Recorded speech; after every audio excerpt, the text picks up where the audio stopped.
बिहार के कैमूर जिले के रामगढ़ में आज एनडीए ने चुनावी हुंकार भरी। देश के रक्षा मंत्री राजनाथ सिंह और राष्ट्रीय लोक मोर्चा के प्रमुख उपेंद्र कुशवाहा ने चुनावी जनसभा को संबोधित किया और एनडीए उम्मीदवार अशोक सिंह के लिए समर्थन मांगा। दोनों नेताओं ने एकजुट होकर रामगढ़ विधानसभा क्षेत्र के चहुमुखी विकास के लिए एनडीए उम्मीदवार अशोक सिंह को जिताने का आह्वान किया। योग्यता रखता है, क्षमता रखता है, जिसके अंदर काम करने की कुव्वत है, काम करना चाहता है, उसके हाथों पर रोजगार का अवसर मिल जाता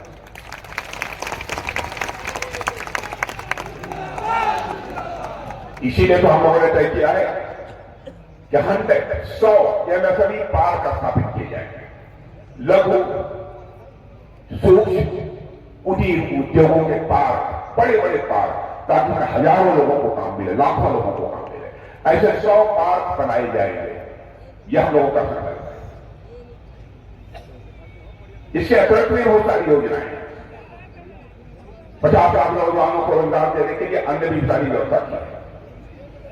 और भारत का रक्षा मंत्री होने के नाते मुझे खुशी है, और आप लोगों को जानकारी हो गई होगी, जैसे तमिलनाडु और उत्तर प्रदेश में रक्षा सामान बनाने के लिए, रक्षा से संबंधित बम, तोप, गोले, बारूद, मिसाइल, तमिलनाडु उत्तर प्रदेश में डिफेंस कॉरिडोर है मेरे बहनों भाइयों, तो बिहार में भी डिफेंस कॉरिडोर बनेगा।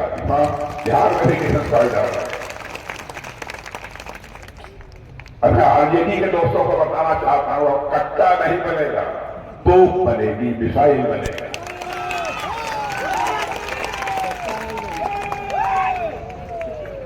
बहनों भाइयों, मुझे तकलीफ हुई, मुझे यह सुनकर तकलीफ हुई और ऐसी राजनीति को लानत है।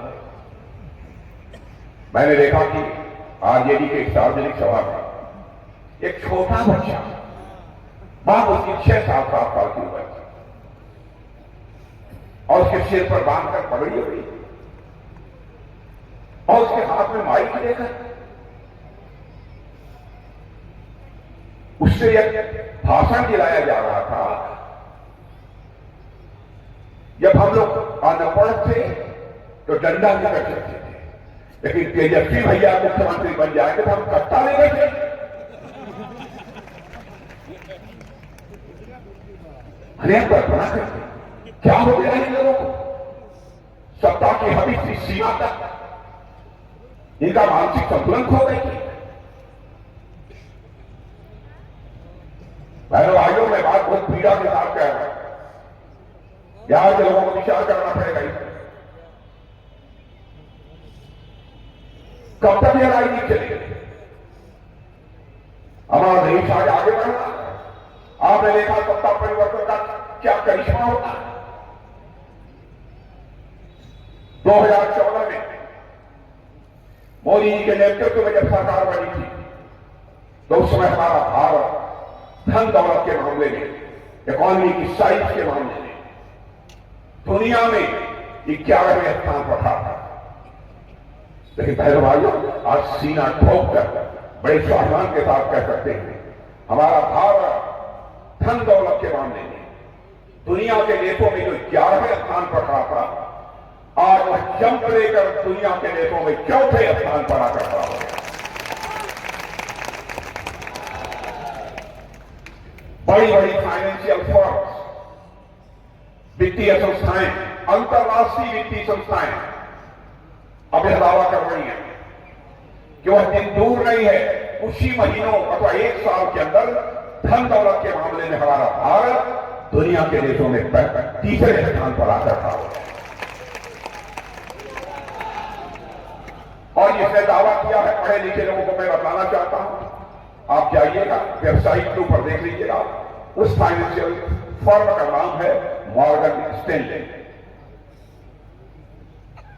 मैं जो भी बोलता हूं प्रमाण से, और बहनों भाइयों, भारत जिस तेजी के साथ आगे बढ़ रहा है, इस संभावना को भी नकारा नहीं जा सकता कि 2047 तक, जैसा हमारे प्रधानमंत्री मोदी जी ने कहा है, हमारा भारत विकसित भारत बनकर रहे। लेकिन उसके लिए बिहार का भी विकसित बिहार बनना आवश्यक। कल भी एक मीडिया के बंधुओं ने यहाँ तक बिहार की सुबह किसी ने पूछ ही लिया। इनका सवाल सरकार बनेगी तो एनडीए का मुख्यमंत्री कौन बनेगा? अब भैया एनडीए का मुख्यमंत्री नीतीश कुमार जो बिहार के मुख्यमंत्री थे, नीतीश कुमार जो बिहार के मुख्यमंत्री हैं और नीतीश कुमार बिहार के मुख्यमंत्री रहेंगे। अब इतना के बाद भी लोग सवाल करते हैं तो फालतू किस्म का सवाल है कि नहीं? बिल्कुल फालतू किस्म का सवाल। मतलब आप भी चाहते हैं कि नीतीश कुमार जी बिहार के मुख्यमंत्री बने, तो जब आप भी चाहते ही हैं तो हम लोगों को लंबा भाषण देने की जरूरत क्या है?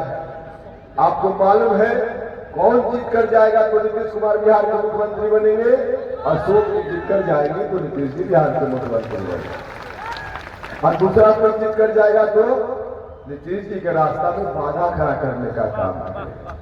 तो हम भी तो यही कह रहे हैं आपसे कि सब लोग मिलकर के इनको जिता करके भेज दीजिए। अच्छी सरकार है, अच्छा काम कर रही है, चाहे हमारे प्रधानमंत्री जी हो, भारत की सरकार या राज्य की सरकार, दोनों सरकारों ने विकास की झड़ी लगा दी। 2005 से पहले की जो स्थिति थी उस स्थिति से बड़ी मेहनत के बाद बिहार को बाहर निकालने का काम हुआ। जंगल राज की संज्ञा उस समय कोई हम लोगों ने नहीं दी थी, माननीय न्यायालय ने जंगल राज की संज्ञा दी थी उस समय जो सरकार चल रही थी उसके बाद। वाकई जंगल राज से भी बदतर स्थिति उस समय थी, अपराधियों के हाथ में पूरा बिहार था, आतंक पाखंड का माहौल था, और जहां आतंक पाखंड का माहौल रहेगा वहां विकास तो हो ही नहीं सकता। विकास के लिए सबसे पहली शर्त है कि अमन चैन रहे, शांति रहे, सुशासन रहे।